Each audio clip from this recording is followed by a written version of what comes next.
Hola, ¿qué tal?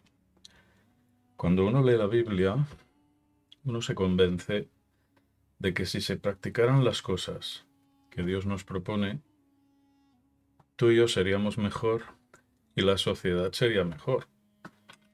Más o menos la gente conoce los 10 mandamientos, más o menos. En el mundo cristiano también más o menos, porque hay dos versiones, una que es los 10 mandamientos, versión católica, y otra es los 10 mandamientos en versión bíblica, que son los mandamientos originales no retocados, modificados o falsificados por los hombres.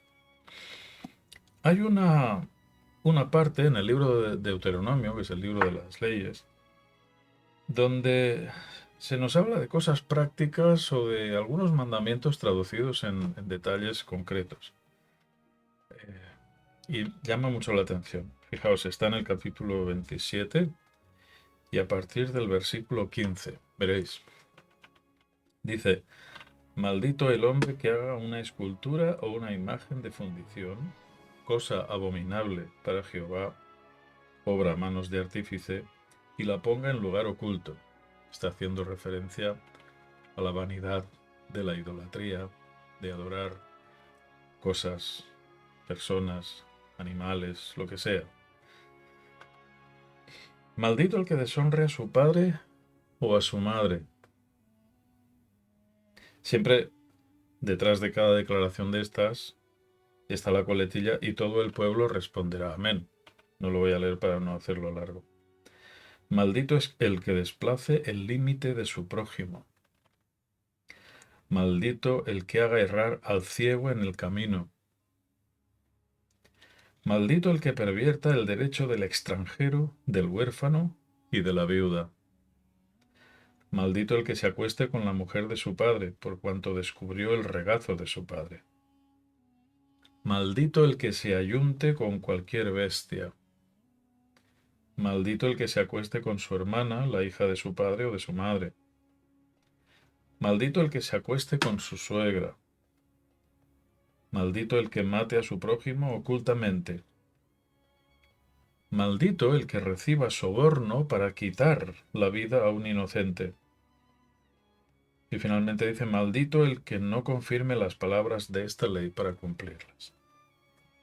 Luego hay en el capítulo 28 una relación de bendiciones por obedecer la ley. Si os fijáis, que ha sido una lectura rápida, pero lo podéis ver en vuestras Biblias o podéis verlo en internet si no tenéis Biblia, Deuteronomio 27, repito, del 15 al 26. Aquí se habla de varios aspectos. Una, la vanidad de la idolatría que demuestra la estupidez humana de adorar cosas que son un sinsentido y que además están hechas por su mano. Es como buscar un referente en una cosa, en una persona o en algo que tú has hecho y que simboliza pues lo que a ti te dé la gana, pero que es absurdo, es infantil. Se habla del derecho a la propiedad, del respeto por lo que el otro tiene. Es una prevención contra la envidia, contra la codicia, cuando habla de maldito el que desplace el límite de su prójimo. Habla de las personas con disfuncionalidades, como la maldición para hacer errar al ciego en el camino. Esto es muy interesante. Tiene una aplicación literal obvia, pero a mí me da que, como hizo Jesús, podríamos encontrar una aplicación más simbólica, más metafórica.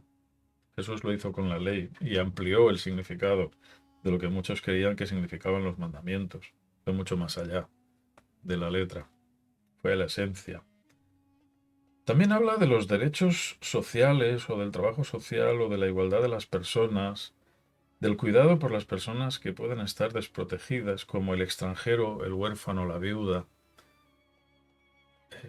Muy interesante, sobre todo si se conoce un poco el contexto en aquella época, pero si lo traes a esta, también encontrarás qué importante es acoger a las personas que no tienen las mismas facilidades que otras. O habla de sexualidad, que es en fin, es un mal y una perversión muy conocida desde antigua. El sexo Dios lo inventó, es una maravilla, ¿Qué podemos decir de él? Pero el ser humano lo tuerce, lo pervierte, ya que hay advertencias severas respecto a la sexualidad entre personas que no debería producirse. Habla también del respeto a la vida. Qué bonito, eh, que va justamente a hablar de las malas intenciones, del odio, de todo aquello que se trama y que acaba con la vida de las personas, de los complots, de las malas relaciones, del respeto que necesitamos tener por los demás. Y hay como dos maldiciones. El que mate a su prójimo ocultamente y el que reciba soborno para quitar la vida a un inocente. En fin, hay un montón de cosas que podéis repasar, pero llama la atención que en el libro de las leyes encontremos estos detalles, como desgranando partes de la ley de Dios y ampliando formas de ver, de concebir las cosas. Tú lees los mandamientos, simplemente leerás no cometerás adulterio. Pero ya Jesús amplió un montón ese concepto y habló de las intenciones y así tantas cosas. Muy interesante. Insisto, si practicáramos solo la mitad de las cosas que la Biblia propone, tú y yo seríamos mejores personas. La sociedad sería mucho mejor. Dale una vuelta. Un abrazo.